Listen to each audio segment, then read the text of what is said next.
Meanwhile, in a magical dungeon far, far away. Previously. 王国の貴族たちが魔導王陛下にお会いしたいと申し出ております。連れてこい。我々は陛下の偉大さに感服し、御身の足元にひれ伏したいと思う者たちです。まずはこれを陛下に。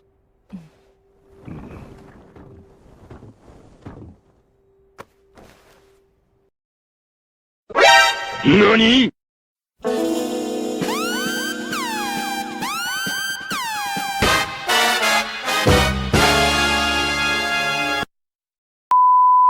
？Anime heroes come in many different shapes, sizes, and ideologies.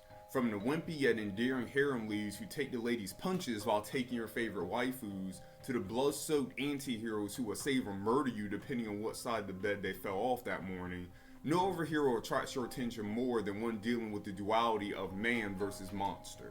An eternal struggle traceable to the classic days of horror, a person's battle to keep their inner demons under control not only adds psychological depth to a hero, but also makes him more relatable. Even if you or the writer don't risk transforming into a hulking behemoth and feeding on the masses, we all fight within ourselves a desire to curse the world when we feel forced into a corner. However, what happens when it feels one isn't given a chance in the transformation, that life circumstances are pushing us into becoming the monsters everyone claims we are? The following shows, in the author's opinion, are the top 10 anime where the hero deals with the internal struggle and choosing between remaining themselves or becoming a literal monster. Unfortunately, any heroes that remain human and keep similar properties to their previous state, or were monsters to begin with, don't qualify. Also, those who enter a berserk rage for a short period of time without risking a permanent monster shift won't qualify for this list either. Also, a little disclaimer before I get started in the meat of this video. I'm apparently not Japanese and I don't have like a Japanese accent. I don't speak the language. Of course, I'll watch anime and I read manga, but I'm going to get a lot of these pronunciations incorrect. So please don't crucify me in the comments for this. I'm doing the best I can. And I promise I'm going to look at the pronunciation for some of these words most of the time, so I think that's better than a lot of people do, but so I'm going to do the best I can with the pronunciations. Please forgive me ahead of time. Number 1, Naruto Shippuden. A not so highly acclaimed sequel to a highly acclaimed series, Naruto Shippuden continues a chronicle of a self-righteous ninja where the only thing louder than his speeches of dreams and friendship is the orange outfit he proudly wears. It suffers from inconsistent villains and lengthy battles that will make a seasoned DBZ fan wince. However, it shows Naruto's inner battle for control against a powerful demon sealed inside him from birth, the Nine-Tailed Fox, or as elitists love to dub it, the QB. The demon fox taking less of an antagonistic role in the second half than the first, Naruto eventually has to decide between a new power inherited from his former master, or to trust the power of the demon sealed within him. Which road does he take? You'll have to suffer through the 4th Great Ninja War to find out. But seriously, Naruto isn't as bad as your friend who binge watches serial experiments Lane, who wrote that dissertation on the psychoanalytic analysis of angels as thinks it is. Go watch an episode or 10 and decide for yourself, or possess 4-tailed Naruto will wreck your house. Number 2, Attack on Titan. Who doesn't wish they could turn into a 20-foot behemoth when someone pisses them off? Such wishes are reality for Eren Yeager, the protagonist of Attack on Titan.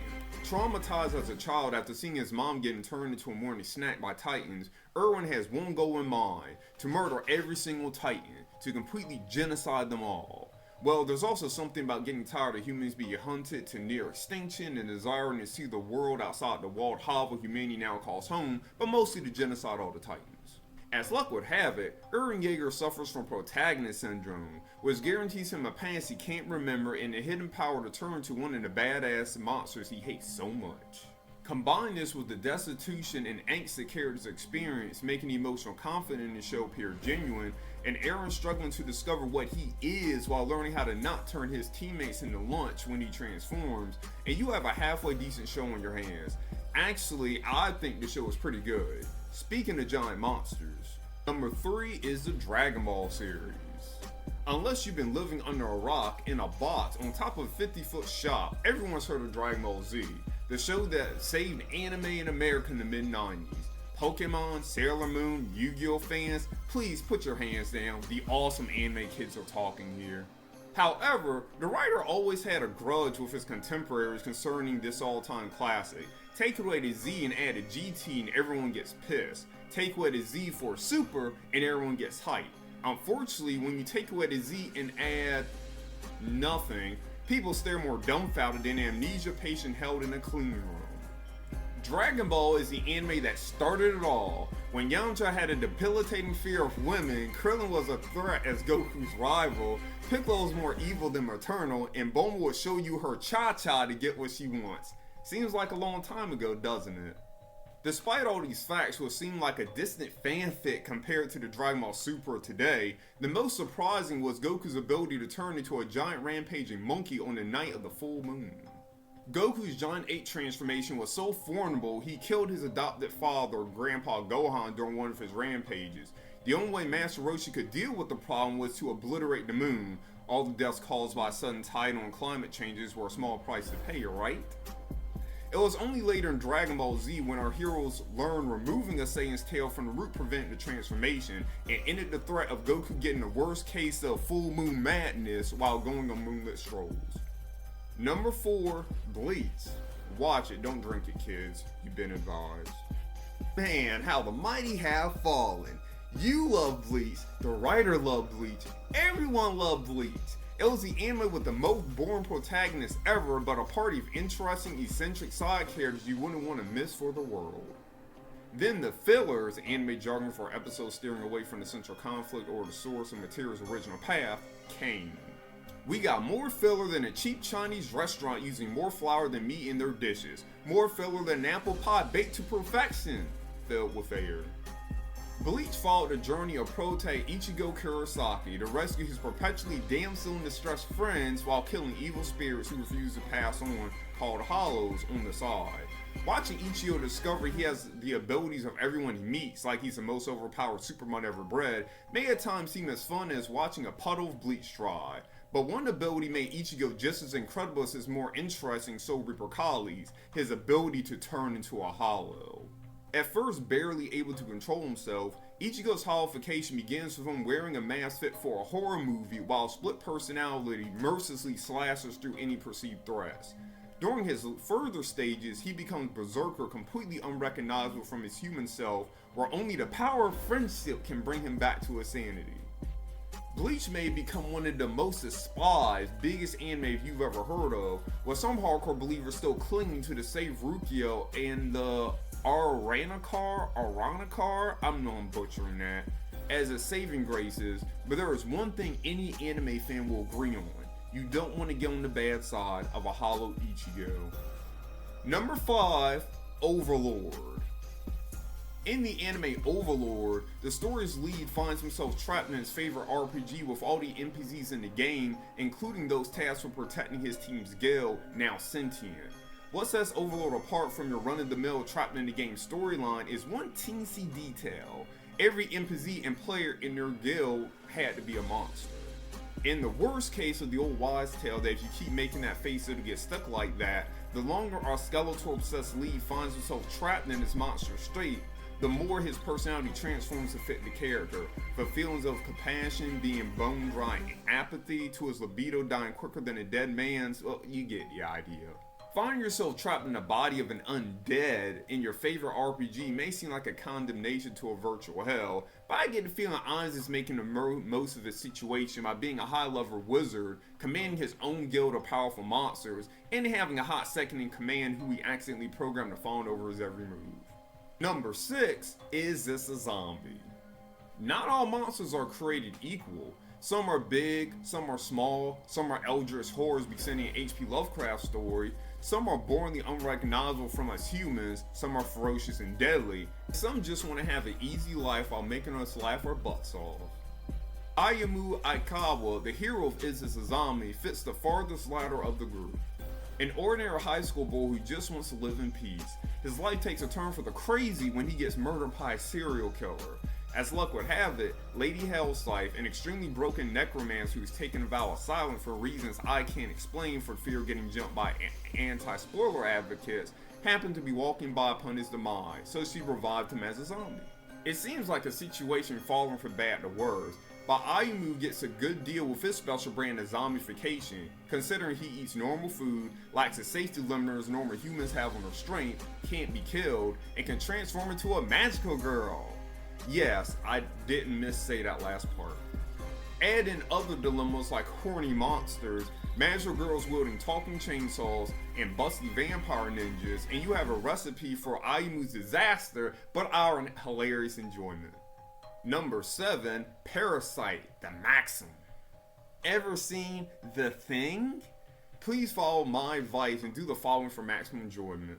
Watch The Thing in a room with no lights, the curtains down and secured, no one else in the room with you, and turn the volume to 100%. Go ahead, I'll wait. 2 hours later. Parasite follows a harrowing tale of Humi Shinichi Izumi, hope I'm saying that right, living in a world suddenly invaded by shape-shifting creatures who replace humans by consuming their heads, and then replacing them like the sickest version of mini Voltron you've ever seen. Bad news for our plot's hero is he gets attacked by one of these parasites. The good news is he stops him from reaching his head by cutting the circulation to his arm. Having an actual face attached to one's hand appears terrifying and downright weird for a plot, but wouldn't be enough to earn a slot on this list. After all, if that was the case, then Midori Days would be a qualifier. Shinichi later gets saved after suffering a mortal wound from another parasite, so his desires preserve its existence by transferring some of his parts to his host. After such, Shinichi begins his journey of angst as he becomes more like the emotionless, logical, powerful creature supplanting his hand. Parasite was an interesting watch, raising many social questions concerning the dilemma of other species sharing this world with us, but there is only one true question I think we should be asking ourselves. Is having super strength, super speed, and a logical, emotionless method to quickly analyze situation with a genius, transformable hand as a sidekick worth all the trauma Shinichi endured? You can form your own opinion, but I'm going with no. No, it wasn't. Number 8, Hellsing Ultimate. We're going with Hellsing Ultimate. Come on, people. Were you really expecting a Monster Mash without a vampire too? Widely considered the best vampire in any medium and the most badass in animedom, Alucard comes to mind when anyone thinks of the horrible make me want to stab my eyes out original series, followed by the oh my god I want to marry this series from its awesomeness OVA. Not even the pain of enduring the original anime could stop otaku boys and girls from staring wide-eyed at his love of cruelty, cocky demeanor, and jubilation in destroying anything in opposition to his equally severe domineering master, Sir Integra Hellsing. And now that I have your attention, I'm telling you to forget about Alucard and his OP bullet-ridden Integra Whip self. What about Ceres Victoria, the human he saved episode 1 after she was attacked by the fastest groping vampire in the West by turning her into a vampire? Sure, Alucard can tape a bullet storm like he's singing in the rain, but Ceres takes on the role of wide-eyed novice through which the viewer learns about the world, making her fit the protagonist role better than tall, dark anime Draki. Yeah, Ceres initially takes her new form as a vampire stumbling, at first refusing to drink blood and unhappy about being confined during the day, but her transformation from scared and hesitant to a badass in her own right, accepting of her vampire self, adds a spice to Hellsing Alucard couldn't bring to the series alone. Transforming in the number 9 spot, we have Tokyo Ghoul. Cases often exist where people love an anime source material better than the anime itself. And then there are cases when the source material fans sacrifice goats to the original content, so much so crucify and drown anything deviating from it. Enter Tokyo Ghoul, such a series you'll hear praise about that go downhill quicker than a greedy business mogul going bankrupt. I don't want to spoil the brave and the bold, so I'll just say, for the sake of this article, it begins with a boy whose first day ends tragically when his girlfriend turns out to be a ghoul and consequently tries turning him into dinner. A freak accident killing her but putting him in critical condition, the doctors save his life by implanting her organs into his, and that, ladies and gentlemen, is how a brilliant horror anime is born. His entire world gets flipped drastically, for now he finds himself discarding his appetite of food for human flesh, has a Rukia clone Sonardur as a mentor, must deal with being hunted by other ghouls, a government organization hunting ghouls, the ghoul whose organs he borrowed trying to take over his body, and to think all this happened from one bad date. You'll hear screams from the rooftops on how well Season 1 blurs the line between good and evil by creating fields for the humans hunting ghouls as well as for the ghouls hunting them. Just don't ever mention Season 2, especially you see a fellow Tokyo Ghoul enthusiast with moldy stacks of the manga on his or her bookshelf, and especially if you see black candles around those manga and a charred head of a goat on top of said bookshelf. I think don't mention Season 3 either, or like 4 Tokyo Ghoul Rares, or I mean, I don't know. I mean, I enjoy Season 3 a bit, but I won't mention that either. Just don't risk it, especially if you see the kid. Number 10, Shiki. Shiki drains the competition by not only showing the struggle his characters face upon joining Team Lolly Vampire, but also how desperate circumstance can turn even regular humans into monsters lacking humanity. In Shiki, viewers will be asking themselves which is worse, dying and being reborn something non-human, or in the monster inside us all taking control, making us lose ourselves. So which anime do you think better portrays the theme of man versus monster? Please leave your comments and please leave a like down below, as I mentioned earlier. And thank you again for taking time to look at my video. And if you want more lists, of course, please tell me also, and I'll keep on making more lists. Or if you want the original style that I have my videos, please tell me that also. And thank you again for your support. Bye.